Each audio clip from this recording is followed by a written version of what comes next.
The Book of Life, Chapter 15. More tea, Professor Bishop? I looked up at the preppy young man with the expectant expression. Oh, yes, of course. Thank you. Right away. He whisked the white porcelain teapot from the table. I looked towards the door, but there was still no sign of Matthew.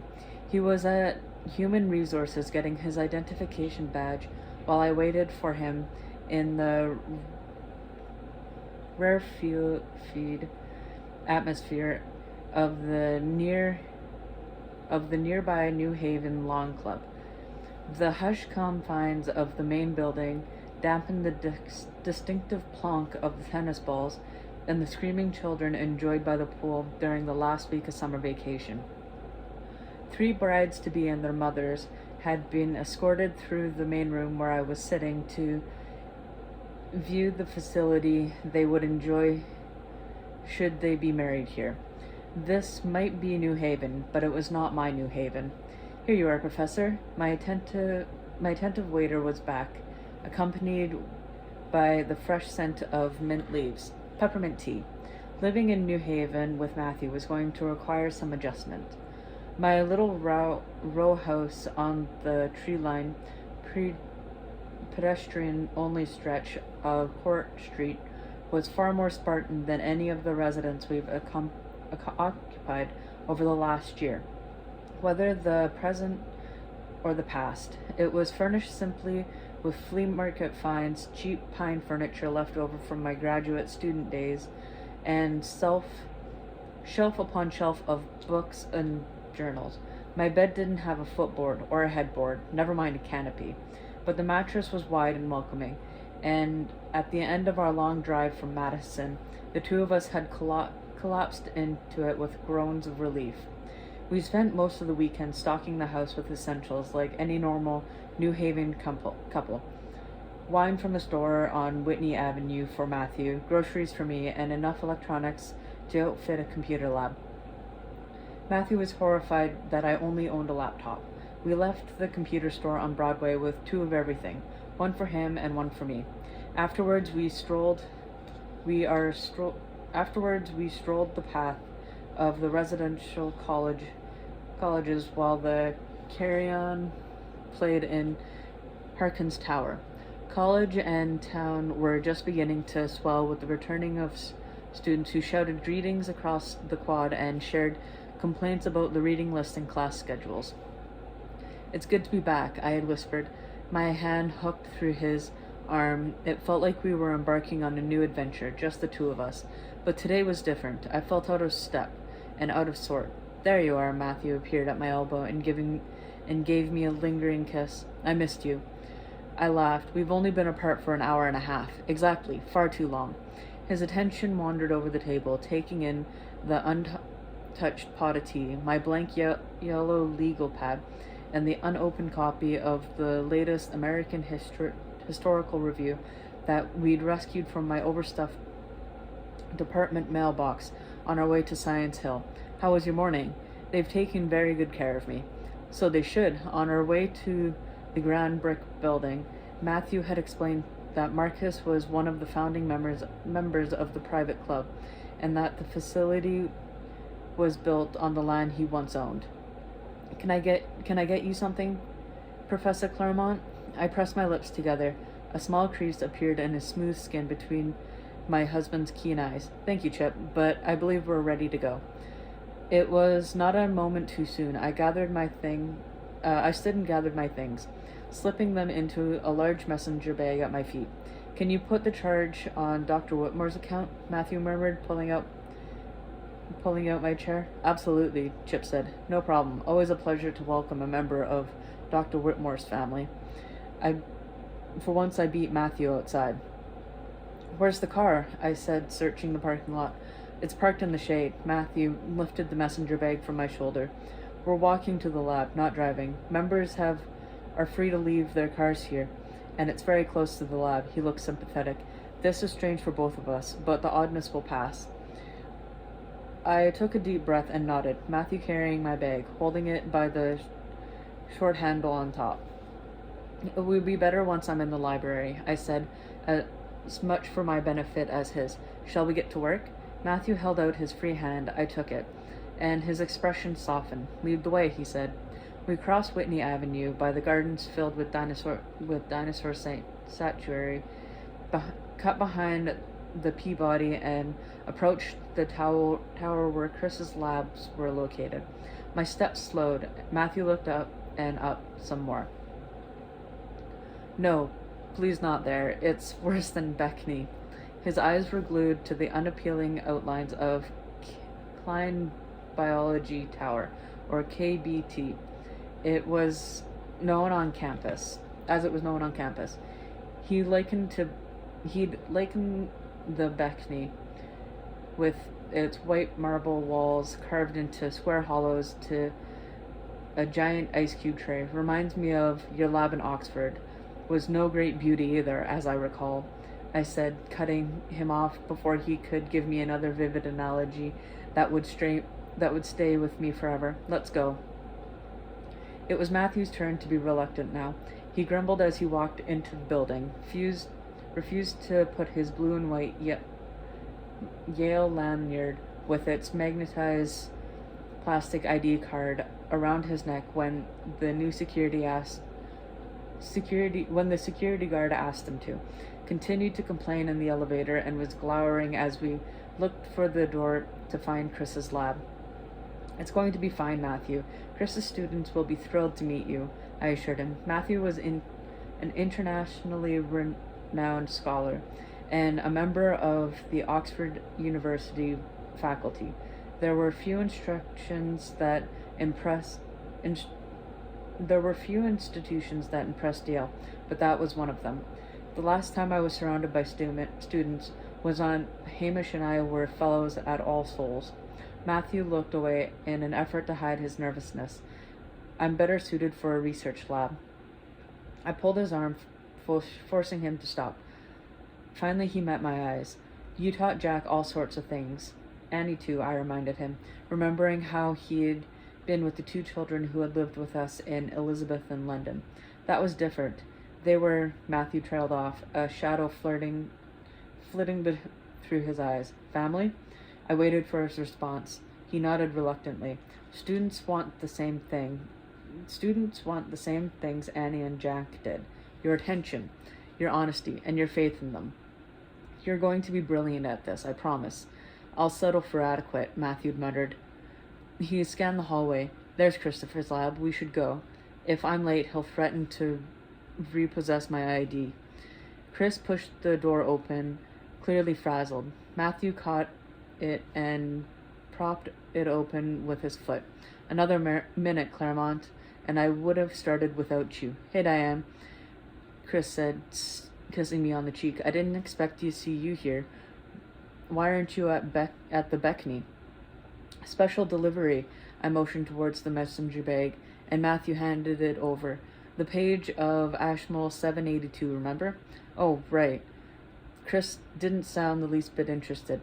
He and Matthew were clearly focused on other questions. You two promised, I said.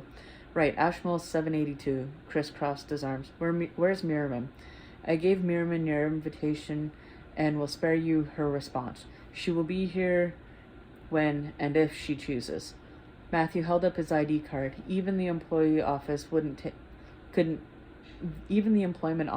couldn't take a bad picture of him. He looked like a model. I'm official, so they tell me. Good, let's go. Chris took a white lab coat off the nearby rack and shrugged it over his shoulders and held another out to Matthew. Matthew looked at it dubiously. I'm not wearing one of those. Suit yourself. No coat, no contact with the equipment. Up to you. Chris turned and marched off. A woman approached him with a sheaf of paper. She was wearing a lab coat with the name Connell embroidered on it, and a beaker written above it in red marker. Thanks, Beaker. Chris looked over them. Good, nobody refused. What are those? I asked. Non-disclosure forms. Chris said neither of you had to sign them. Beaker looked at Matthew and nodded in greeting. We're honored to have you here, Professor Claremont. I'm Joy Connolly. Chris is second in command. We're short a lab manager at the moment, so I'm filling in until Chris finds either Mother Teresa or Mussolini. Would you please swipe in so we can have a record of when you arrived? And you would have to swipe out to leave. It keeps the record straight. She pointed to the reader by the door. Thank you, Dr. Connolly. Matthew obediently swiped his card. He was still not wearing the lab coat, though. Professor Bishop needs to swipe into lab protocol, and please call me Beaker. Everyone else does. Why? Matthew asked while I fished my ID out of my bag. As usual, it settled to the bottom. Chris finds nicknames easier to remember, Beaker said. He has 17 Amy's and 12 Jared's in his first undergraduate lecture. I added, I don't think he'll ever recover. Happily, my memory is excellent, Dr. Connolly. So is your work on catalyst RNA, by the way? Matthew smiled. Dr. Connolly looked pleased. Beaker, Chris followed. Coming, Beaker called. I hope he finds Mother Teresa soon, he muttered. She muttered to me, we don't need another Mussolini. Mother Teresa is dead, I whispered, running my card through the reader. I know, when Chris wrote the job description for the new lab manager, it listed Mother Teresa or Mussolini under qualifications. We rewrote it, of course. Human Resources wouldn't have approved of posting otherwise. What did Chris call his last lab manager? I was almost afraid to ask. Caligula, Beaker sighed. We really miss her. Matthew waited for us to enter before releasing the door. Beaker looked nonplussed at the courtesy. The door swished closed behind us. A gaggle of white-coated researchers of all ages and descriptions waited for us inside, including senior researchers like Beaker, some exhausted-looking postdoctoral fellows, and a bev of graduate students. Most sat on stools pulled up from the lodge bench. A few lounged against sinks or cabinets. One sink bore a hand-lettered sign over it that said rather ominously, "This sink is reserved for hazmat." Tina, Chris's perpetually harried administrative assistant, was trying to execrate the filled-out non-disclosure form from beneath a canned soda without disrupting the laptop Chris was booting up. The hum of the conversation stopped when we entered. Oh my God, that's... A woman stared at Matthew and clapped a hand over her mouth. Matthew had been recognized. Hey, Professor Bishop. A graduated student stood up, smoothing out his lab coat. He looked rather nervous. He looked more nervous than Matthew. Jonathan Garcia, remember me? History of Chemistry 2 years ago? Of course, how are you, Jonathan? I felt several nudging looks at the attention in the room swung in my direction. There were demons in Chris's lab. I looked around, trying to figure out who they were. I caught the cold stare of a vampire. He was standing by a locker cabinet with Beaker and another woman Matthew had already noticed. Richard, Matthew said with a cool nod. I didn't know you'd left Berkeley. Last year, Richard's expression never wavered. It had never occurred to me that there would already be creatures in Chris's lab. I visited him only once or twice while he was working alone. My messenger bag suddenly felt heavy with secrets and possibly disaster. There will be time for your reunion with Claremont later, Shotgun, Chris said, hooking up his laptop to a projector. There was a wave of appreciative laughter. Lights, please, Beaker. The laughter quieted as the lights dimmed. Chris's research team leaned forward to see what he had projected on the whiteboard. Black and white bars marched across the top of the page, and overflow was arranged underneath. Each bar, or ideogram, as Matthew had explained to me last night, represented a chromosome. This semester we have an all-new research project. Chris leaned against the whiteboard, his dark skin and white lab coat making him look like another ideogram on display. Here's a subject. Who wants to tell me what it is? Is it alive or dead? A cool female voice asked. Good question, Scully. Chris grinned. Why do you ask? Matthew looked at the student sharply. Scully squirmed. Because, she explained, if he's diseased. Oh, the subject is male, by the way. The signs of death might have a genetic component. The graduate students, eager to prove the worst, started tossing out rare and deadly genetic disorders faster than they could record them on their laptops. All right. Chris held up a hand. Our zoo has no more room for zebras. Back to basics, please. Matthew's eyes danced with amusement, and when I looked at him in confusion, he explained. Students tend to go for exotic explanations rather than the more obvious ones, thinking a patient has SARS rather than the common cold. We call them zebras because they're hearing hoofbeats and concluding zebras rather than horses. Thanks. Between the nicknames and the wildlife, I was understandably disoriented. Stop trying to oppress one another and look at the screen. What do you see? Chris said, calling a halt to the escalating competition. It's male, said a weedy-looking man in a bow tie who was using a traditional laboratory notebook rather than a computer. Shotgun and Beaker rolled their eyes at each other and shook their heads. Scully already deduced that. Chris looked at them impatiently. He snapped his fingers. Do not embarrass me in front of Oxford University, or you will all lift weights with me for an entire month of September. Everybody groaned. Chris's level of physical fitness was legendary, as was his habit of wearing his old Harvard football jersey whenever Yale had a game. He was the only professor who was publicly and routinely booed in class. Whatever he is, he's not human, Jonathan said. He has 24 chromosome pairs.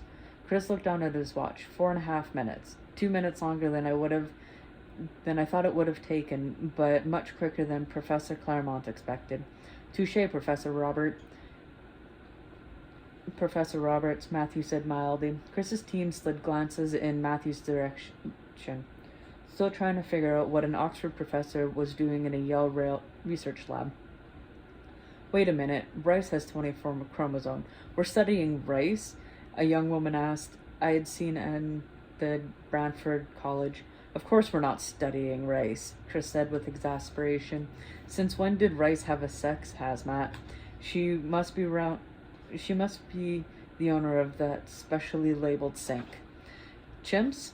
The young man who offered the suggestion was handsome, in a studious sort of way, with his blue Oxford shirt and wavy brown hair. Chris circled one of the ideograms at the top of the display with a red magic marker. Does that look like chromosome 2A for a chimp? No, the young man replied, crestfallen. The upper arm is too long, and that looks to be a human chromosome 2. It is human chromosome 2. Chris erased his red mark and started to number the ideograms. When he got to the 24th, he circled it. This is what we will be focusing on this semester, chromosome 24, hence known henceforth as CC. So the research team will study genetically modified rice over. So that the research team studying genetically modified rice over in Osborne doesn't get the heebie-jeebies. We have a lot of work to do. The DNA has been sequenced, but very few gene functions have been identified. How many base pairs? Shotgun asked. Somewhere in the neighborhood of 40 million, replied Chris. Thank God, Shotgun murmured with a straight look, looking straight at Matthew. It sounded like an awful lot to me, but I was glad he was pleased. What does CC stand for? Asked the petite Asian woman. Before I answer that, I want to remind you that every person here has given Tina a signed non-disclosure agreement, Chris said. Are we working with something that will result in the patient? A graduate student rubbed his hands together. Excellent. We are working on a highly sensitive, highly confidential research project with far-reaching implications. What happens in this lab stays in this lab. No talking to your friends, no telling your parents, No boasting in the library. If you talk, you walk. You got it?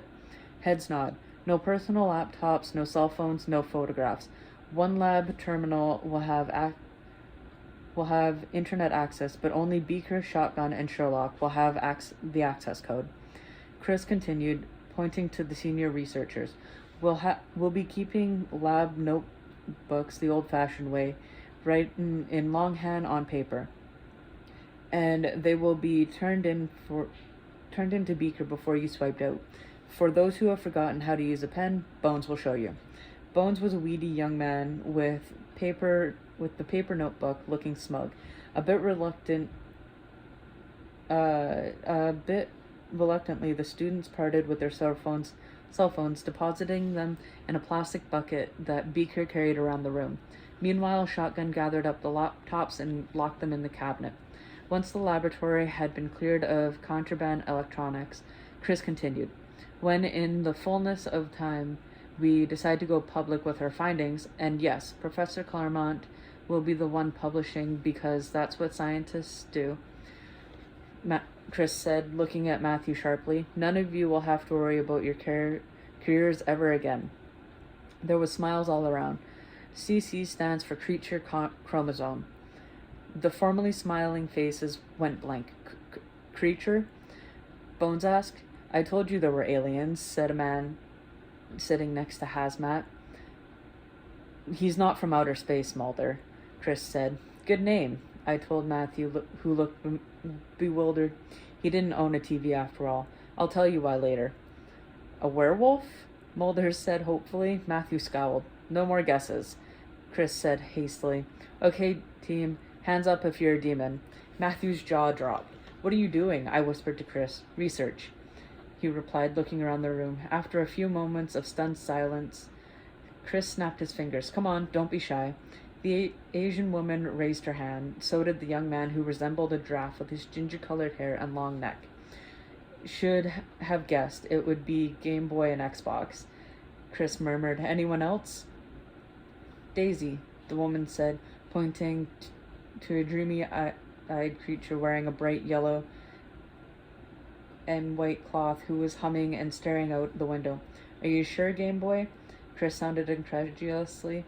She's so, organized and precise. She's nothing like you and Xbox. Daisy doesn't know it yet, Game Boy whispered, her forehead creasing with concern. Go easy on her. Finding out what you are can really freak you out. Perfectly understandable, Chris replied. What's a demon? Scully asked, a highly valued member of this research team who colors outside the lines. Chris' response was lightning quick. Shotgun pressed his lips together in amusement. Oh, was Scully's mild retort. I must be a demon too, then, Bones claimed. Wannabe, Game Boy muttered. Matthew's lips twitched. Wow, demons. I knew Yale was a better choice than Johns Hopkins, Mulder said. Is this Xbox's DNA? Xbox looked at Matthew in silent entreaty. Daisy stopped humming and was now paying guarded attention to the conversation. Matthew, Shotgun, and I were the grown-ups in this situation. Telling humans about creatures shouldn't be left to the students. I opened my mouth to reply, but Matthew put a hand on my shoulder. It's not your colleague's DNA, Matthew said. It's mine. You're a demon too? Mulder looked at Matthew with interest. No, I'm a vampire. Matthew stepped forward, joining Chris under the projector light. And before you ask, I can go outside during the day and my hair won't catch on fire in sunlight. I'm Catholic and have a crucifix. When I sleep, which is not in a coffin, I prefer a bed to a coffin.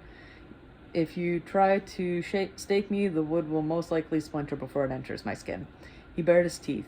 No fangs either. And one last thing, I do not, nor have I ever sparkled. Matthew's face darkened at the emphasis to emphasize the point. I may have been proud of Matthew on many previous occasions. I'd seen him stand up to the Queen and a spoiled emperor and his own awe-inspiring father. His courage, whether fighting with swords or struggling with his own demons, was bone deep. but nothing compared to how I feel watching him stand before a group of students and his scientific peers and own up to what he is. How old are you? Mulder asked breathlessly. Like his namesake, Mulder was truly a believer of all things wondrous and strange. 37. I heard explanations of disappointment, and Matthew took pity on them. Give or take about 1,500 years.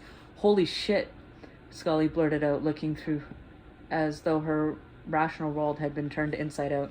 That's older than old. I just can't believe there's a vampire at Yale. You've obviously never been to the astronomy department, Gameboy said. There are 4 vampires in the facility there. And that new professor in economics, the woman they hired away from MIT, is definitely a vamp. Rumor has it that there are a few in the chemistry department, but they keep to themselves. There are witches at Yale too. My voice was quiet, and I avoided Shotgun's eyes. We live alongside humans for millennia. Surely you'll want to study all 3 creature chromosomes, Professor Roberts. Of course, I will. Chris' smile was slow and heartful. Are you volunteering your DNA, Professor Bishop? Let's take 1 creature chromosome at a time. Matthew gave Chris a warning look. He may be willing to let the students pour over his genetic information, but Matthew remained unconvinced about letting them pry into mine. Jonathan looked at me appraisingly. So it's witches who sparkle? It's more of a glimmer, I said. Not all witches have it. I'm one of the lucky ones, I guess. Saying the words felt freeing. When nobody ran screaming from the room, I was floored with a wave of relief and hope.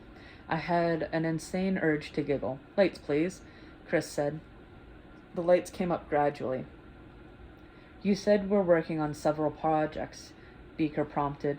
You'll be analyzing this too. I reached into my messenger bag and drew out a large manila envelope. It was stiff with cardboard inserts so that the corners wouldn't be bent and damaged.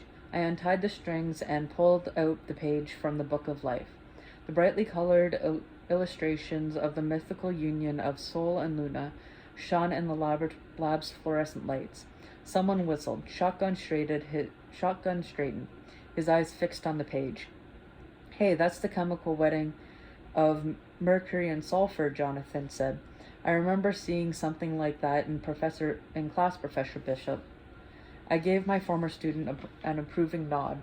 Shouldn't that be in Bricken? Shotgun asked Matthew. Or somewhere else safe? The emphasis on safe was so slight that I thought I might have imagined it. The expression on Matthew's face told me I hadn't. Surely it's safe here, Richard, the princess assassin was back in Matthew's smile. It made me uncomfortable to see Matthew's lethal persona through the flasks and test tubes.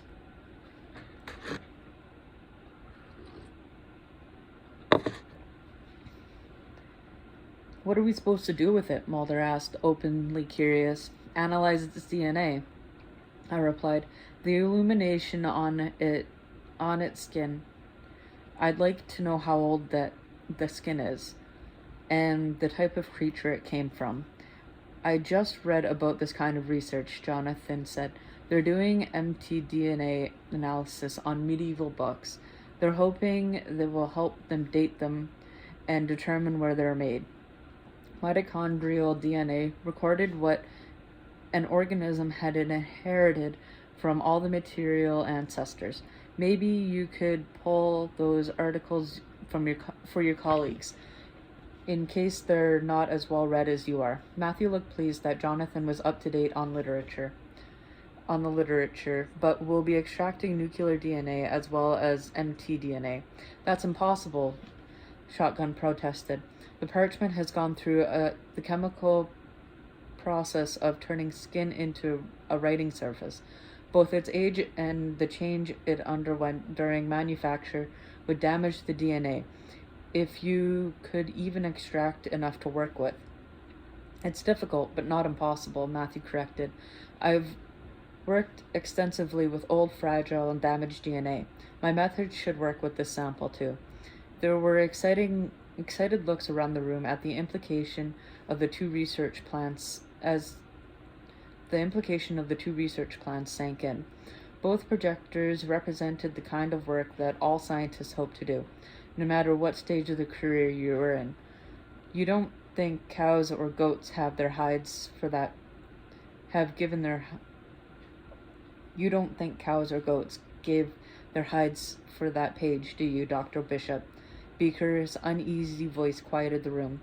No, I think it was a demon, a human, a vampire, or a witch. I was pretty sure it wasn't human skin, but we couldn't rule it out entirely. Human? Scully's eyes popped at the idea. The prospect of the other creatures being flayed to make a book didn't seem to alarm her.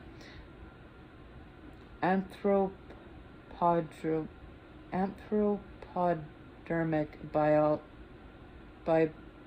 biblopeg, Mulder whispered. I thought it was a myth. Technically, it's not anthropodrometic bibliopeg, I said. This book, the book this came from isn't just bound in creatures' remains. It's completely constructed from it. Why? Bones asked. Why not? Daisy replied enigmatically. Desperate times call for desperate measures. Let's not get ahead of ourselves, Matthew said, plucking the page from my fingers. We're scientists. That's why the whys come after the whats. I think that's enough for today. You all look like you need a beer. You all look like you need a break. I need a beer, Jonathan muttered. A bit early in the day, but I'll completely understand. Just remember, you talk, you walk, Chris said sternly. That means no talking to each other outside of these walls, and I don't want anyone to overhear. If someone did overhear us talking about witches and vampires, they'd think that we're playing D&D, Xbox said. Game Boy nodded. No talking, Chris repeated. The door swooshed open. A tiny woman in a purple miniskirt, red boots, and a black t-shirt that read, Stand back, I'm going to try science, walked in. Merriman Shepherd had arrived. Who are you? Chris demanded. Your worst nightmare. The new lab manager. Hi, Diane. Merriman pointed to the can of soda. Whose is that? Mine, Chris said. No food or drinks in the lab. That goes double for you, Roberts, Merriman said, jabbing her finger in Chris's direction. Human Resources didn't tell me they were sending an applicant, Beaker said, confused. I'm not an applicant. I filled out the paperwork this morning, was hired and got my dog tags. Merriman held up her ID, which was as mandated attached to her lanyard. But I'm supposed to interview, Chris began.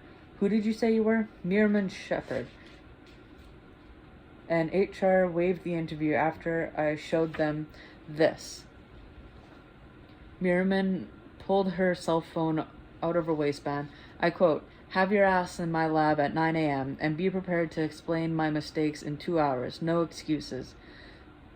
Merriman removed 2 sheets of paper from her messenger bag, which was stuffed with laptops and paper files. Who is Tiana?